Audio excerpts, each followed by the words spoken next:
Child women గురించి చెప్పారు. Next skill development. మీరు అక్కడ కూడా గట్టిగా వెళ్తారా?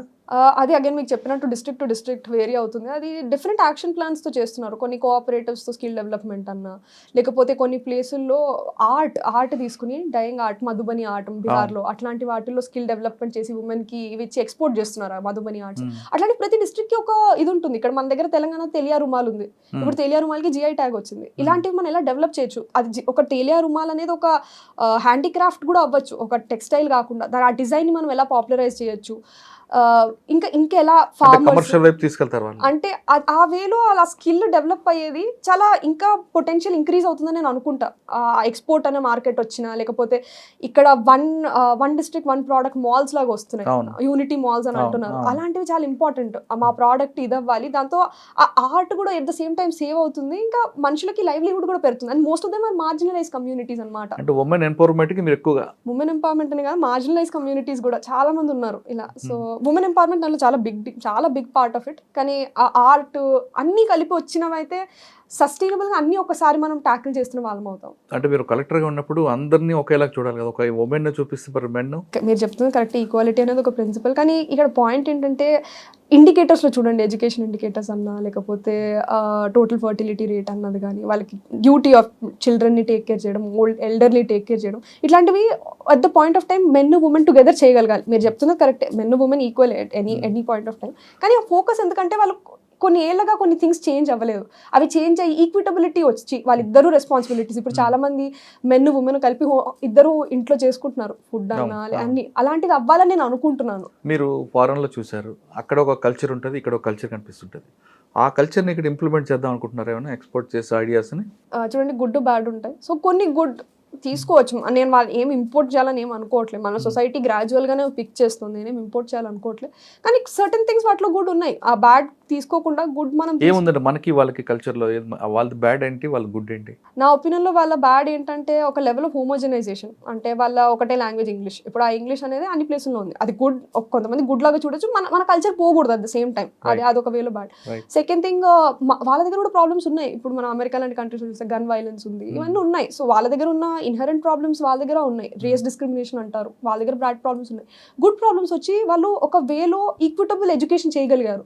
100% లిటరసీకి యాక్సెసిబుల్ అఫోర్డబుల్ ఎడ్యుకేషన్ చేయగలిగారు. At least 1st to 10th standard. Universities వాళ్ళకు కూడా చాలా కాస్ట్లీ, కానీ అట్లీస్ట్ ఆ 10th వరకు అందరికీ, హోమ్లెస్ చిల్డ్రన్కి కూడా దొరుకుతాయి, నార్మల్ చిల్డ్రన్కి కూడా దొరుకుతాయి. అలానే హెల్త్, కొన్ని కంట్రీస్ UK లాంటివి ఫుల్ హెల్త్ ఇన్సూరెన్స్ ఉన్న సిస్టమ్స్ ఉన్నాయి, ఎవరికైనా యాక్సెస్ ఉంటుంది వెళ్ళడానికి. సో ఇలాంటివి, లేదా స్కిల్ డెవలప్మెంట్ యాక్సెస్ చాలా ఈజీ. ఇప్పుడు ఏదైనా స్కిల్ నేర్చుకోవాలనుకుంటే వాళ్ళు ఇమీడియట్గా నేర్చుకోగలుగుతారు, యాక్సెస్ ఆన్లైన్ రిసోర్సెస్ అన్నా ఏదన్నా. సో ఇలాంటివి కొన్ని మనం తీసుకురావాలి మన కంట్రీలో కూడా. ఇవన్నీ చేస్తుంటారు. ఒక స్టేజ్కి వచ్చిన తర్వాత చాలామంది ఒక మంచి జిల్తో దిగుతారు. చూసిన తర్వాత ఆ సిస్టంలో అలవాటు పడిపోయి వాళ్ళు కూడా రాంగ్ రూట్లో వెళ్ళాలని ప్రయత్నం చేస్తుంటారు. అటువంటి సిచ్యువేషన్ మీకు ఎదురుపడినప్పుడు మీరు అనుకున్న గోల్ ప్రకారం, తాతగారికి ఇచ్చిన మాట ప్రకారం ఉంటారా, లేదు సిస్టంలో మీరు కూడా కొల్యూట్ అవుతారా? నేను అనుకుని వచ్చే మాట వచ్చిందండి. ఆ మాట జస్టిస్ చేయాలనే మాటే నాకు బ్రెయిన్లో ఎప్పుడూ ఉంటుంది. నాకు ఈ కొల్యూషన్ ఇవన్నీ చూడండి, పాయింట్ నా ఎక్స్పీరియన్స్తో నేను మాట్లాడుతున్నా. నేను బయట చూసి వచ్చాను. నేను నా శాలరీ చెప్తున్నాను 25 లక్షలు నేను జాయిన్ అయినప్పుడు. నేను ఇప్పుడు కొంటుంటే నాకు ఇంకా చాలా ఎక్కువ వచ్చేది. సో అంత చూసి వచ్చిన దాన్ని నాకు తెలుసు. నేను ఇప్పటికైనా కార్పొరేట్కి వెళ్ళిపోయి నేను ఆ MBA పట్టుకుని చేసిన, ఇప్పటి నుంచి 25 lakhs ఇస్తే నాకు అప్పటికే మంచి డబ్బులు వస్తాయి. సో నాకు అది డబ్బులు అన్న పాయింట్ కోసం కాదు. మీ పని చేస్తున్నప్పుడు సిస్టంలో ఏమైనా ప్రాబ్లం వస్తే ఈ సిస్టమ్ మారదు అని మళ్ళీ వెనక్కి వెళ్తారా, లేదు సిస్టంలో చేంజ్ కోసం మీరు కష్టపడతారా? చేంజ్ కోసం కష్టపడ్డమే అండి. మీకు నేను చెప్తున్న పాయింట్ అదే. నేను చూసి వచ్చాను, నాకు ఇవన్నీ కాదు, నేను మంచి పని చేయాలి, ఒక మాట అనుకుని వచ్చానా మంచి పని చేయాలి, దాని మీదే ఉంటాను. అది టైం పడుతుంది. అంటే ఒక్క రోజులో నేను అనుకున్నట్టు అవ్వదు. నా ముందర కూడా చాలా మంది హార్డ్ వర్కింగ్ సివిల్ సర్వెంట్స్ వచ్చారు, వాళ్ళ నుంచి నేను చాలా లెసన్స్ తీసుకుని ముందరికి వెళ్తాను. కానీ కరప్షన్ అనేది మన ఇండియాలో ఇన్బిల్ట్ అయి ఉంది కదమ్మా, మరి ఎలా చేస్తాము? నా ఒపీనియన్లో చాలా చేంజ్ అయిందండి. కరప్షన్ అనేది చాలా చేంజ్ అయిందని నేను నమ్ముతాను. అంటే మన దగ్గర కరప్షన్ అంటే పట్టించుకోరు కదా. అవును, వాడు తిన్నాడు అనే భావం తప్ప మీరు మిగతా కంట్రీ లాగా దాన్ని సీరియస్గా తీసుకోరు కదా. నా ఒపీనియన్ మైండ్ సెట్ చాలా చేంజ్ అవుతుందండి. ఎప్పుడైతే సిటిజన్స్కి అవేర్నెస్ వచ్చిందో, ఎప్పుడైతే ఫోన్స్ వచ్చాయో, సోషల్ మీడియా వచ్చిందో, నాకు తెలిసి చాలా చేంజ్ అవుతుంది. ఇంకా నెక్స్ట్ 5-6 years కూడా మీరు ర్యాపిడ్ చేంజ్ చూస్తారు. మనుషులంతా అకౌంటబుల్ అవుతారు. ఇప్పుడు నేను చేస్తున్న తప్పు ఉంది, మనుషులు చూసారంటే ఏంటి అన్నది వస్తుంది. సో నేను నమ్ముతా చాలా చేంజ్ వస్తుంది ఆ మ్యాటర్లో. అంటే మీకు ఆ కాన్ఫిడెన్స్ ఉందా? నాకు ఆ కాన్ఫిడెన్స్ ఉందండి. రైట్, వెరీ గుడ్, అలాగే ఉండాలి.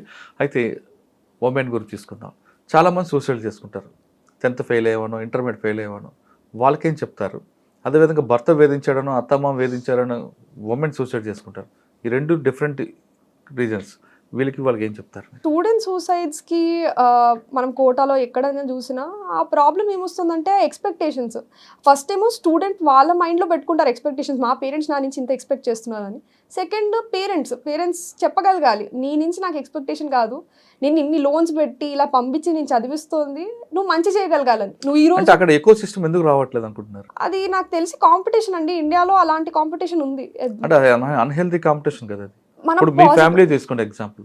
మీరు 2 సార్లు ఫెయిల్ అయినా, అదే మిస్ అయినా అనుకున్న గోల్డ్, మీ ఫాదర్ మదర్ మీకు ఎక్కడ కూడా డిస్టర్బ్ చేయకుండా చదివించారు. అదే యాటిట్యూడ్ అనేది చాలా మంది తక్కువ వస్తుంది. లేదు పక్కింటోడు చదివాడు నువ్వేందుకు చదవట్లేదు అని ఈ కంపారిజన్ అనేది ఉండబట్టే కదా పిల్లల్లో ఆత్మహత్యకి దారితీస్తుంది అనుకోవచ్చా? అదొక రీజన్ అయి ఉండొచ్చు. బట్ నాకు తెలిసి మోస్ట్ ఆఫ్ ద టైమ్స్ మన ఇండియన్ పేరెంట్స్ చెప్పరండి అఫెక్షన్, నువ్వు మీతోనే ఉన్నాము ఆ సెంటెన్స్ వాళ్ళ యాక్షన్స్లో చూపించాలనుకుంటారు కానీ వర్డ్స్లో చెప్పరు. So most of the time ఆ చిల్డ్రన్ అది వినరు ఆ వర్డ్. నువ్వు మాకు చాలా ఇంపార్టెంట్ లైఫ్లో, నువ్వు చాలా ఇష్టం, నువ్వు ప్లీజ్, ఇలాంటి అఫెక్షన్ వర్డ్స్ ఎక్కువ రావాలి. ఈ బయట డిస్టెన్స్లో ఉన్నప్పుడు ఆ మైండ్లో ఏం తిరుగుతోంది ఆ చైల్డ్కి అనేది అది పేరెంట్స్ గుర్తించి వాళ్ళని సపోర్ట్ చేస్తూ ఉండాలి. చాలా ఆ విధంగా సపోర్ట్ చేస్తే వాళ్ళ మార్పు వస్తుంది అంటారు. అంటే ఇది ఒక స్టెప్ అనుకుంటాను, దీనికి చాలా సొల్యూషన్స్ ఉంటాయి, వేరే రీజన్స్ ఉంటాయి. సరే, సూసైడ్ చేసుకున్న పెళ్ళైన వాళ్ళకి ఒకటే ఆ ప్రాబ్లం మీకు కలెక్టర్గా వచ్చినప్పుడు ఎదిరింది అనుకోండి ఒక జిల్లాలో, మీరు ఎలా దాన్ని షార్ట్అవుట్ చేస్తారు? ఇలాంటి వాటికి ఫస్ట్ నుంచి మనం పేరెంట్స్ సపోర్ట్ చూడాలి.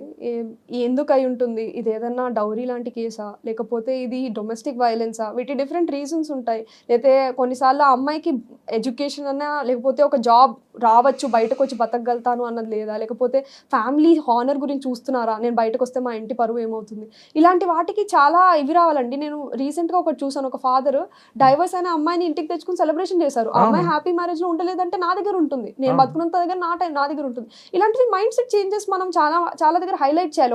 ఒక అమ్మాయికి ఆ మ్యారేజ్ అంటే రిలేషన్షిప్స్ అన్ని సక్సెస్ఫుల్ అవుతాయని లేదు, పేరెంట్స్ కూడా ఫస్ట్ ఆలోచించి పెళ్లి చేయాలి. సెకండ్ టైం అది వర్క్ కానప్పుడు ఆ అమ్మాయి చెప్పుకుని బయటకు వచ్చేదాకా ఉండాలి. చెప్పిన సంఘటన చెప్పారు, డైవర్స్ తీసుకున్న కూతురికి స్వాగతం పలికాడు తండ్రి అని. కానీ కొంతమంది దాన్ని వ్యతిరేకిస్తున్నారు. కన్న తల్లులు ఎప్పుడు కూడా ఆ విధంగా చేస్తే అమ్మాయి ఎప్పుడు కూడా భర్తతో గొడవ పడుతుంది, సర్ది చెప్పి పంపడం అనేది మంచిది కదా అని కొంతమంది ఆ సబ్జెక్ట్ని వ్యతిరేకిస్తున్నారు. మీరే ఉంటారు? చూడండి, ఇవన్నీ కేస్ టు కేసు వస్తాయండి. అంటే ఈ కేసులో నేను చదివింది ఏంటంటే ఆ అమ్మాయి అక్కడ అన్హ్యాపీగా ఉండింది, ఇంకా కంటిన్యూ అవ్వలేదు అన్నప్పుడు వాళ్ళ పేరెంట్స్ సపోర్ట్ చేయాలి. నువ్వు మా ఇల్లు ఉంది, నాది ఒక సేఫ్ హౌస్, నువ్వు రావాలి తిరిగి అంటే రావాలి. ఎట్ ద సేమ్ టైం ప్రతి గొడవకి ఇలా ఉంటే మనం ఎక్కడైనా కొంచెం కాంప్రమైజ్ ఉంటుంది లైఫ్లో, అన్ని మనం అనుకున్నట్టు జరగవు. అంటే నేను ఇంకా మ్యారీడ్ కాదు, నాకు ఈ ప్రాబ్లమ్స్ రాకూడదని కోరుకుందామండి అటువంటి ఇష్యూస్. కానీ మీరు కలెక్టర్గా ఉన్న టైంలో మీకు ఇందాక ఒక క్వశ్చన్ అడిగా, ఇటువంటి సూసైడ్కి దీనికి మీరు అన్నట్లుగా వాళ్ళ ఎడ్యుకేషన్ తీసుకొచ్చి వాళ్ళ ఫ్యామిలీ రిలేషన్ మార్చడం చూస్తారా, లేదు ప్రతి మహిళ ఆమె కాళ్ళ మీద నిలబడే విధంగా ఫైనాన్షియల్గా స్ట్రాంగ్ ఉంటే, ఒకవేళ భర్త లేకపోయినా నాకేంటి, నా పిల్లల్ని నేను పోషించగలను అనే కాన్ఫిడెన్స్ లెవెల్ తీసుకొస్తారా? అంటే ఎకనామిక్ ఎంపవర్మెంట్ మేజర్ అండి. అంటే దాంట్లో జాబ్ ఇప్పించడం అన్నా, లేకపోతే ఫస్ట్ ఇనీషియల్గా వాళ్ళ దగ్గర ఏమీ లేనప్పుడు ఆ స్టేజ్లో మనం సపోర్ట్ చేయగలగాలి. ఇప్పుడు గవర్నమెంట్ స్కీమ్స్ ఉన్నాయి, అలా ఉజ్వల అని ఉంది, లేకపోతే స్వాదర్ గ్రహ అని ఒక స్కీమ్ నడుస్తుంది. ఇలాంటి వాటిలో ఫస్ట్ వాళ్ళు వచ్చి ఉండొచ్చు, ఇలాంటి కేసులు అప్పుడు ఉండి కొన్ని పీరియడ్స్ ఆ చిల్డ్రన్ని తీసుకుని ఉండి అక్కడ కొంచెం సెటిల్ అయ్యి ఓ స్కిల్ ట్రైనింగ్ లాగా ఏదైనా చేసి దాని తర్వాత మూవ్ అయ్యి జాబ్ చేయొచ్చు. ఇది చాలా ఇంపార్టెంట్. వాళ్ళకి ఆ కాన్ఫిడెన్స్ రావాలి, మేము ఇలా వచ్చేసిన సపోజ్ హౌస్లో ఇలాంటి సిచ్యువేషన్ లేదు, మేము ఒక పూర్ ఫ్యామిలీ నుంచి వస్తున్నాము, ఇలా గవర్నమెంట్ సపోర్ట్ చేస్తుంది మిమ్మల్ని కొన్ని నెలలు, మీరు దాని తర్వాత మీరు నెల దక్కుని మీ జాబ్ మీకు వచ్చి మీ పిల్లల్ని మీరు చూసుకోగలిగేట్టు ఉండాలి లాంగ్ రన్ లో అన్నది మీ ఆలోచన. సరే, ఒకసారి వెనక్కి వెళ్దాం. మీరు ఐఏఎస్ మీద ఎందుకు ఫోకస్ చేశారు, ఐపీఎస్ మీద ఎందుకు చేయలేదు? అంటే రెండు చాలా మంచి సర్వీసెస్ అండి, రెండింటికి స్కోప్. ఐపీఎస్ అంటే లా అండ్ ఆర్డర్, ఐఏఎస్ అనేది కొంచెం ఓవర్ లాంగ్ రన్ చాలా జనరలిస్ట్ ప్రొఫైల్, మీరు శానిటేషన్ నుంచి హెల్త్ ఎడ్యుకేషన్ ఎక్కడైనా చేయొచ్చు. సో ఇది ఒక ఇన్స్పిరేషన్ ఉంటుంది. అంటే నేను చదివిన ఎడ్యుకేషన్ అన్న, నేను 10th క్లాస్లో కూడా ఆల్రౌండర్, నేను బుక్స్ చదివేదాన్ని, మ్యూజిక్ పాడేదాన్ని, డాన్స్, ఒలింపియాడ్స్ని అన్నీ చేసేదాన్ని, నేను బెస్ట్ ఆల్రౌండర్ కూడా స్కూల్లో. అంటే నేను అన్నిట్లోనూ బెస్ట్ కాదు అసలు, కొంచెం అంటే just above average in everything. So అలా అదే నేను 11th అన్న నేను ఇంజనీరింగ్కి వెళ్ళినప్పుడు కూడా మ్యూజిక్ క్లబ్ అన్న, debating club, quizzing club, news and publication society, అంటే చిన్న డిఫరెంట్ యాక్టివిటీస్. నాకు అలా టైం ఎడ్యుకేషన్ అంటే నేను ఎడ్యుకేషన్లో కూడా అకాడమిక్స్ వెరీ గుడ్, నేను వన్ ఆఫ్ ద టాప్. అన్నిటితో పాటు ఎడ్యుకేషన్ బాగుండాలి. ఇలానే ఎంబీఏకి వెళ్ళినప్పుడు కూడా ఇదే చేశాను నేను. అక్కడ కూడా ప్లేస్మెంట్స్ చూసుకోవడం అన్న. సో ఎంబీఏ కూడా నాకు జనరల్ మేనేజ్మెంట్, అంటే ఒక హెచ్ఆర్ కాదు, ఒక ఆపరేషన్స్ కాదు, ఒక మార్కెటింగ్ కాదు, అన్ని కలిపి చేయాలని. ఆప్షనల్స్ని ఎలా తీసుకున్నా కూడా సోషాలజీ కూడా ఒక జర్నలిస్ట్ సబ్జెక్ట్. సో నా ఫోకస్ అంతా జర్నలిస్ట్ అవ్వాలి, ఒక స్పెషలైజేషన్ కాకుండా జర్నలిస్ట్ వర్క్ ప్రొఫైల్ నాకు ఉండాలి అని కోరుకుని నేను ఐఏఎస్ అనుకున్నాను. జర్నలిస్ట్ కూడా అవ్వచ్చు కదా, ఎప్పుడైనా వస్తే ఎంఏ చేస్తానేమో అండి. అంటే నేను చాలా ఓపెన్ ఉన్నాను ఇలాంటి ఐడియాస్కి. అంటే ఐపీఎస్ అయి ఉంటే మీకు డైరెక్ట్ పబ్లిక్తో ఇంటరాక్ట్ ఉంటుంది. అక్కడ ఒక అమ్మాయికి కానీ అబ్బాయికి కానీ అన్యాయం జరిగితే మీరే డైరెక్ట్ డీల్ చేయొచ్చు కదా.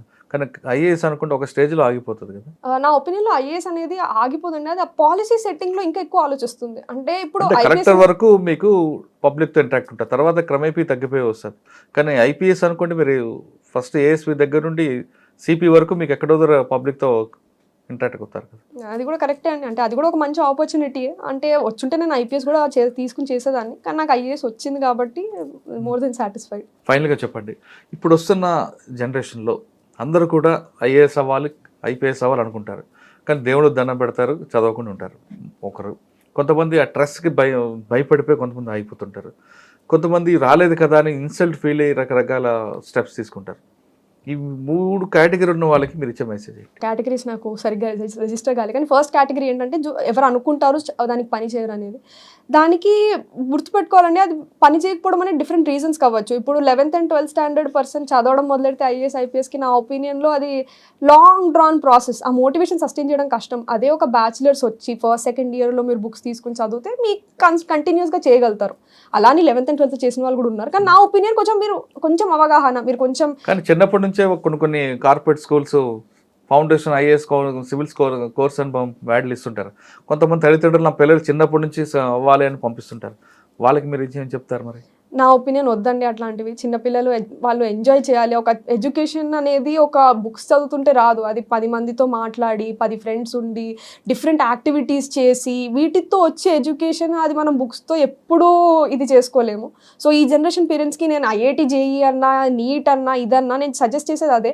వాళ్ళకి ఆ ఎడ్యుకేషన్ అనేది అది హోలిస్టిక్ ఉండనివ్వండి, వాళ్ళు డిఫరెంట్ యాక్టివిటీస్ చేయగలగాలి, వాళ్ళకి ఆ స్కోప్ ఉండాలి. ఏది చేసినా ఆ క్రియేటివ్ యాక్టివిటీస్తో చేసి వచ్చే ఆ మైండ్ డెప్త్ అనేది, ఆ కాన్సన్ట్రేషన్ అనేది చాలా డిఫరెంట్. ఇప్పుడు డాన్స్ యాక్టివిటీకి వెళ్ళినా, జిమ్కి వెళ్ళినా పిల్లలు నేర్చుకుంటుంది ఇంకోటి, దాంతో ఆ స్ట్రెస్ అనేది చాలా పోతుంది. ఇలాంటి యాక్టివిటీస్ నేను చాలా ప్రమోట్ చేస్తాను. పేరెంట్స్ ఇప్పుడు ఒక ఫ్రేమ్లో పెట్టారు కదా, మా పిల్లలు మా పక్కింటి వాడు ఇది చదివాడు కదా నువ్వేదే చదవాలి, మా బంధువులు కలెక్టర్ అయ్యాడు నువ్వే అవ్వాలి, ఈ ప్రెజర్ని వాళ్ళని ఎలాగ ఓవర్కమ్ చేయాలి మరి?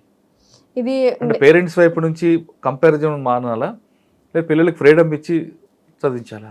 రెండు, మీరు చెప్పినట్టు ఈ రెండు జరగాలి. ఫస్ట్ పేరెంట్స్ కూడా ఆలోచించాలి, అంటే ఎందుకు నా డ్రీమ్ వీళ్ళు చేయాలి, నేను చేయాల్సింది ఏంటి, వీళ్ళ డ్రీమ్లో నేను సపోర్ట్ చేయగలగాలి. ఇలాంటివి ఎన్ని స్టోరీస్ వస్తున్నాయి. పేరెంట్స్ వెనకాల నిలబడి నువ్వేం చేస్తావు అంటే మేము అది సపోర్ట్ చేస్తాము, అది ఏదో అవసరం లేదు, అది నార్మల్ ఫోటోగ్రఫీ అవ్వచ్చు, అలాంటివి చాలా రావాలి. పేరెంట్స్ అలాంటి పేరెంట్స్ మనం ప్రమోట్ చేయాలి, ఇలా ఆలోచించే parents. At the same time children కూడా వాళ్ళ ఏది యాక్టివిటీ ఉందో వాళ్ళు కాన్ఫిడెంట్గా నేను ఇది చేస్తాను, నేను దీంట్లో సక్సీడ్ అవుతా, ఇది చేస్తే నా కాన్ఫిడెన్స్తో పేరెంట్స్కి 10 సార్లు 20 సార్లు వినకపోతే 30 సార్లు చెప్పగలిగినప్పుడు పేరెంట్స్కి కూడా కాన్ఫిడెన్స్ వస్తుంది, ఆ చైల్డ్ కాన్ఫిడెన్స్ చూసి. సో ఇద్దరు సైడ్లో అది రావాలి.